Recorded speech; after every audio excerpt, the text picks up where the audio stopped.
वाणी सुनाई देगी, ना जाने पहुंचाने सुनी है या नहीं।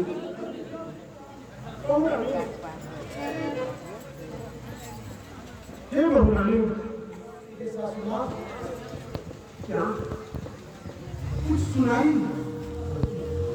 देती है नहीं? मेरे कानों से आवाज नहीं हुई माँ, कुछ भी नहीं सुनी हो क्या माँ? हे बहुरानी,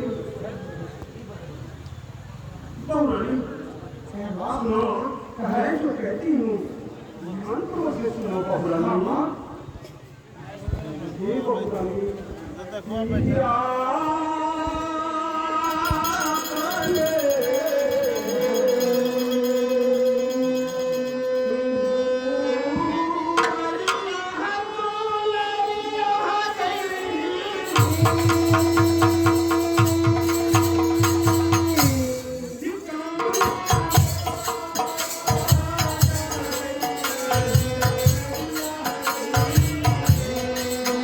पहने दो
कोई आए हुए हैं और वहाँ इतना मधुर मधुर गानों से पुकार रही है और नहीं है माँ इस समय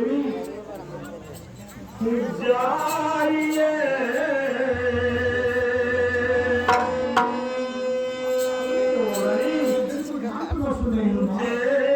देखी हाथ